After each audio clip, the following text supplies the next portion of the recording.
வணக்கம். இன்று 24ஆம் தேதி மே வானிலை நிலவரம் குறித்த பிரஸ் மீட் இது. தென்மேற்கு பருவமழை கேரளாவில் 24 மே 2025 துவங்கியுள்ளது. இது தமிழகத்தின் பல பகுதிகளுக்கும் பரவியுள்ளது. இந்த தென்மேற்கு பருவமழை வழக்கமாக 1 ஜூன் துவங்கும். இது 16 ஆண்டுகளில் இந்த முறை 24 மே அன்று வந்திருக்கு. இதுக்கு முன்னாடி 23 மே 2009 வழக்கத்திற்கு முன்னதாகவே துவங்கி இருக்கிறது. இது தென்மேற்கு பருவமழை குறித்தான அப்டேட்டு. தெற்கு கொங்கன் கடலோர பகுதிகளிலே இருந்த அந்த மத்திய கிழக்கு அரபிக்கடல் பகுதிகளில் உருவாகிய ஆழ்ந்த காற்றழுத்த தாழ்வு பகுதி இன்று காலை 8:30 மணி அளவில் மத்திய கிழக்கு அரபிக்கடல் மற்றும் அதனை ஒட்டிய தெற்கு கொங்கன் கடலோர பகுதிகளில் காற்றழுத்த தாழ்வு மண்டலமாக வலுப்பெற்று அது ரத்னகிரிக்கு வடக்கு வடமேற்கே 30 கிலோமீட்டர் தொலைவில் நிலவுகிறது. இது மெதுவாக கிழக்கு திசையில் நகர்ந்து இன்று நண்பகல் ரத்னகிரி மற்றும் தாப்போலிக்கு இடையே காற்றழுத்த தாழ்வு மண்டலமாகவே கரையை கடக்க வாய்ப்பிருக்கிறது. இது அரபிக்கடல் பற்றி. வங்கக்கடல் பகுதின்னு பார்த்தீங்கன்னா மத்திய மேற்கு மற்றும் அதனை ஒட்டிய வடக்கு வங்கக்கடல் பகுதிகளில் ஒரு காற்றழுத்த தாழ்வு பகுதி வருகின்ற 27ஆம் தேதி உருவாகும் வாய்ப்பு இருக்கிறது. இந்த தென்மேற்கு பருவமழையோட துவங்கும் காலகட்டத்திலேயும் அரபிக்கடல்லையும் ஒரு காற்றழுத்த தாழ்வு மண்டலம் இருக்கிறதுனாலையும் வழக்கமாக நம்ம எப்போவுமே அந்த துறைமுகங்களில் எச்சரிக்கை கூண்டு அறிவுறுத்துவோம். ஸோ அதன்படி தமிழகத்தில் தூத்துக்குடி மற்றும் பாம்பனில் 3ஆம் எண் எச்சரிக்கை கூண்டு ஏற்றுவதற்காக அறிவுறுத்தப்பட்டிருக்கிறது. தமிழகம், புதுவை மற்றும் காரைக்கால் பகுதிகளில் மற்ற துறைமுகங்களில் 1ஆம் எண் எச்சரிக்கை கூண்டு ஏற்றுவதற்கு அறிவுறுத்தப்பட்டிருக்கிறது. இப்போ கடந்த 24 மணி நேரத்திலே மழை எவ்வளோ பெஞ்சிருக்கு அப்படின்னு பார்த்தீங்கன்னா 7 இடங்களில் கனமழை பெய்திருக்கிறது. அதில் அவலாஞ்சி அப்படின்ற இடத்துல நீலகிரி மாவட்டத்தில் 11 சென்டிமீட்டர், பந்தலூர்லேயும் அதே அளவு, தேவாலாவில் 8 சென்டிமீட்டர், சின்னக்கல்லாரில் 9 சென்டிமீட்டர், திருநெல்வேலி மாவட்டத்தில் பார்த்திங்கன்னா ஊத்து, நாலுமுக்கு, நாகப்பட்டினத்தில் 7 சென்டிமீட்டர். சென்னையை பொறுத்த வரைக்கும் நுங்கம்பாக்கம் முதல்ல பார்த்திங்கன்னா 6.9 மில்லிமீட்டர் குறைச்சல் தான், மீனம்பாக்கத்தில் 3 சென்டிமீட்டர். ஆனால் மற்ற ரெயின் கேஜஸ் பார்த்திங்கன்னா சென்னையில் மடிப்பாக்கம் மற்றும் மேடவாக்கத்தில் 5 சென்டிமீட்டர் மழை அளவு பதிவாயிருக்கிறது. இதையும் நீங்கள் யூஸ்வலாக கேட்பீங்க. தமிழகத்திலே மார்ச், ஏப்ரல், மே இன்றைய காலகட்டம் வரைக்கும் பெய்த மழை அளவுன்னு பார்த்திங்கன்னா இயல்பு 11 சென்டிமீட்டர், பதிவான மழை அளவு 21 சென்டிமீட்டர். இது இயல்பிலிருந்து 92% அதிகம். சென்னையை பொறுத்த வரைக்கும் கூட அதே மாதிரி பார்த்தீங்கன்னா சென்னையோட இயல்பு நிலை 44 சென்டிமீட்டர். ஆக்சுவலாக பெய்த மழை அளவு 92 சென்டிமீட்டர்ஸ். டிபார்ச்சர் 110, சாரி ஒரு நிமிஷம், normal 44 mm, actual 92 mm. So departure 110%.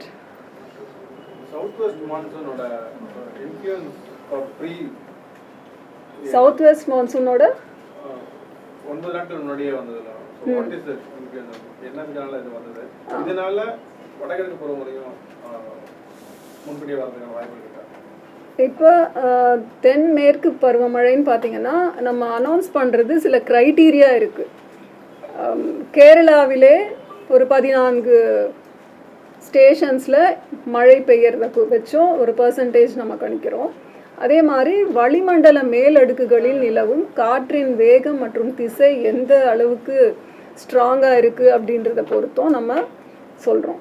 அதே மாதிரி கடல் பகுதிகளில் அந்த ஓஎல்ஆர்னு சொல்கிற அவுட் கோயிங் லாங் வேவ் ரேடியேஷனோட வேல்யூஸ், அது மழை தரக்கூடிய மேகங்களா அப்படின்றத தெரிஞ்சுக்கிற ஒரு பேராமீட்டர் அது. ஸோ இதுவையும் சேர்த்து எல்லா பேராமீட்டர் சேர்த்து தான் நம்ம வந்து கண்காணிச்சுட்டே இருக்கும் பொழுது இது வழக்கத்தை விட முன்பாகவே துவங்குகிறதா அப்படின்ற நமக்கு அறிகுறிகள் தென்படும். இப்போவே வந்து நம்ம வடகிழக்கு பருவமழை பற்றி சொல்கிறது கடினம். இட் மே ஹேவ், பட் இப்போவே அதை பற்றி சொல்கிறது கடினம். மழை அதிகமாக இருக்கு. நம்ம முன்கூட்டி தொடங்கியிருக்கு. இந்த வருஷம் தென்மேற்கு பருவமழை இயல்பை விட அதிகமாக இருக்குமா, அது கணக்கிடப்பட்டது. நம்ம இந்திய வானிலை ஆய்வுத்துறை தரும் அப்டேட்ஸ் பார்த்தீங்கன்னா ப்ரெஸ் ரிலீஸில் நம்ம இயல்பு நிலை ஒட்டி இருக்கும்னு தானே சொல்லியிருக்கோம். இப்போ திரும்பவும் மேலே ஒரு அப்டேட் தருவோம். அப்போ அதிகாரப்பூர்வமான அறிக்கை வெளியிடப்படும். கேரளாவில் 4லேருந்து 3 நாள் வந்து கனமழை இருக்கும் அப்படின்னு சொல்லிட்டு சொல்லியிருக்காங்க. அதனால தமிழ்நாட்டில் பார்டர் ஒட்டி இம்பாக்ட் ஏதாவது இருக்குமா? அதனால தான் நம்ம வந்து இந்த வார்னிங்ஸ் மேப் அதுக்கு நம்ம போகணும்.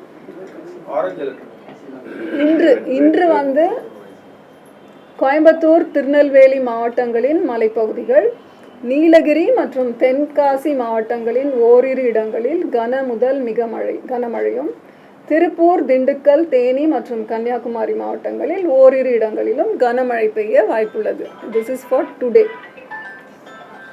நாளை 25 மற்றும் 26 மேக்கு வந்து நீலகிரி மற்றும் கோயம்புத்தூர் பகுதிகளுக்கு ரெட் அலர்ட் விடுக்கப்பட்டுள்ளது.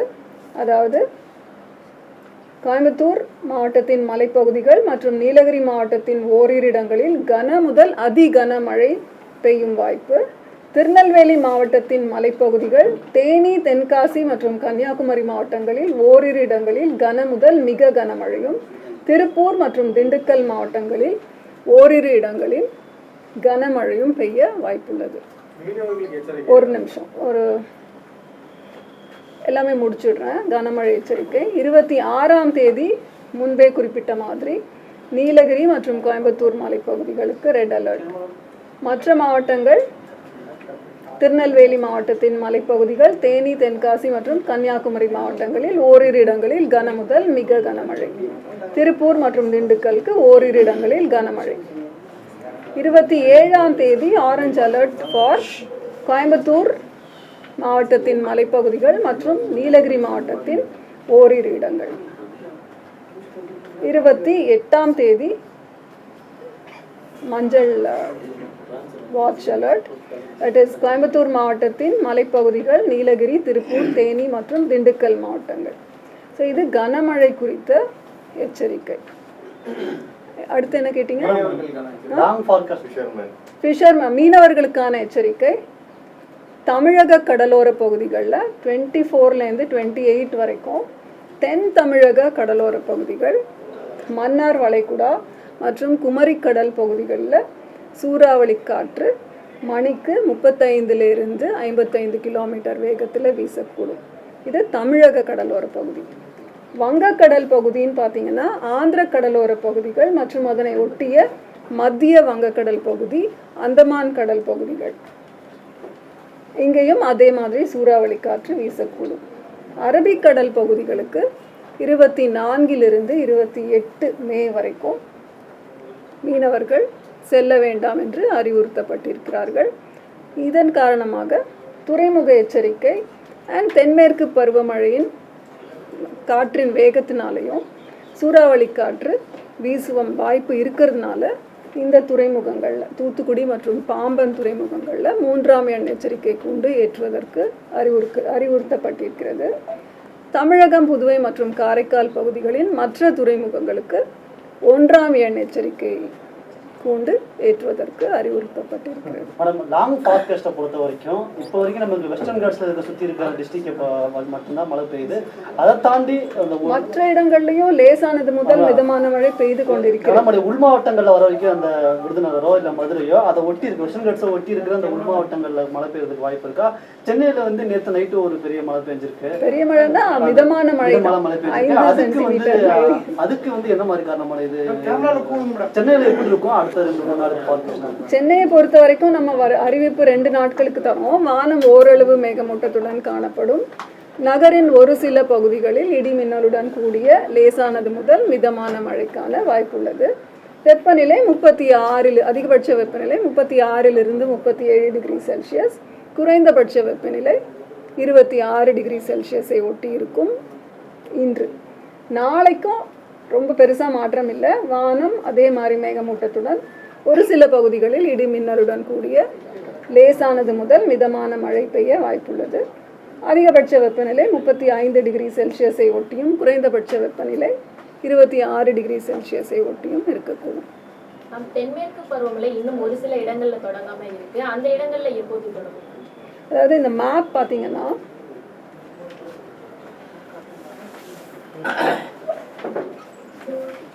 இப்போ நம்ம மான்சூனோட பரவி இருக்கிற நிலை பார்த்தீங்கன்னா கர்நாடகத்தின் ஒரு கோஸ்டல் கர்நாடகா வரைக்கும் கவர் பண்ணியிருக்கோம். தமிழ்நாட்டில் தர்மபுரி மற்றும் சென்னை வரைக்கும் கவர் ஆகிருக்கு.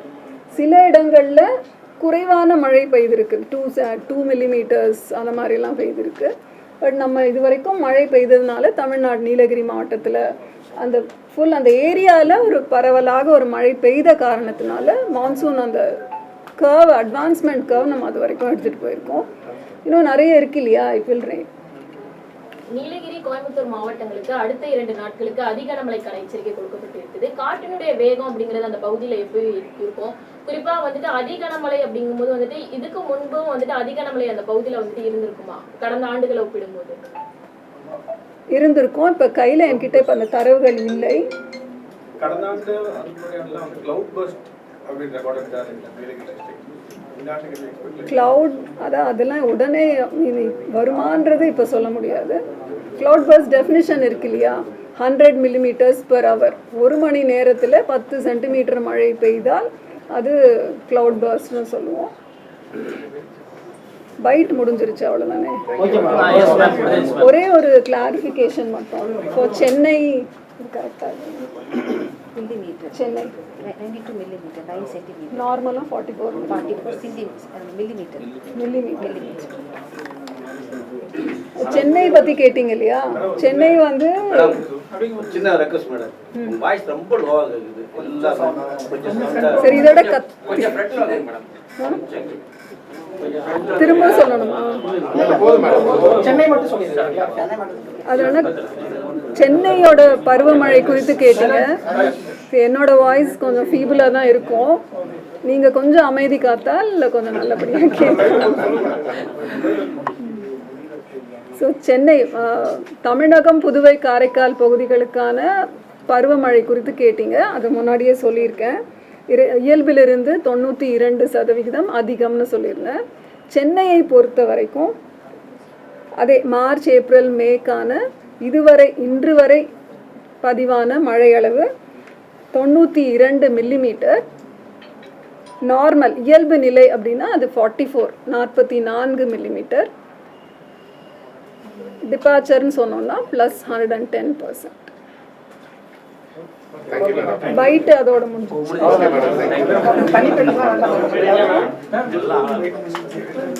சொல்லுங்க.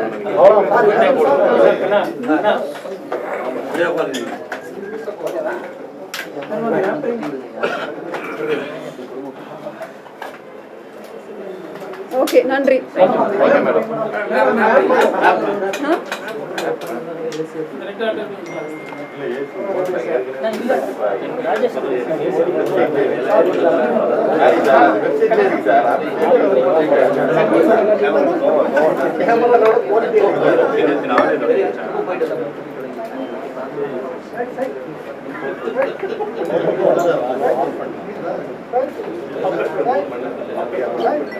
Yeah. இந்த மேப்பாக இந்த மேப்பும் எடுத்துக்கலாம். ஏன்னா இது ரொம்ப முக்கியம். இதை வைத்து தான் நம்ம வந்து அந்த தென்மேற்கு பருவமழையோட இந்தியா ஃபுல்லாக எப்படி ப்ரொக்ரெஷன் இருக்குது அப்படின்றத நம்ம கண்காணித்து வருகின்ற ஒரு மேப். அதே மாதிரி கடல் பகுதிகளில் எப்படி அந்த மேக கூட்டங்களின் அமைப்பு இருக்குன்றதுக்கும் நம்ம இதை ஒரு நல்ல ஒரு எக்ஸாம்பிளாக எடுத்துக்கலாம். அப்புறம் ரெட் அலர்ட்னு பார்த்தீங்கன்னா இப்போ இதுலேயும் ஸ்பேஷியல் டிஸ்ட்ரிபியூஷன் தமிழ்நாடு முழுவதும் எப்படி மழை பதிவாயிருக்கு அப்படின்ற ஒரு பிக்டோரியல் டெபிக்ஷன் இது.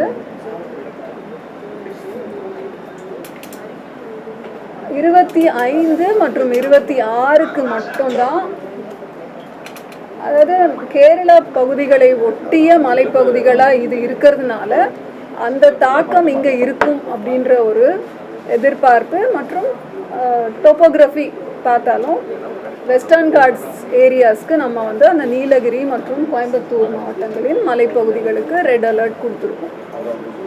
இது 25 மற்றும் 26.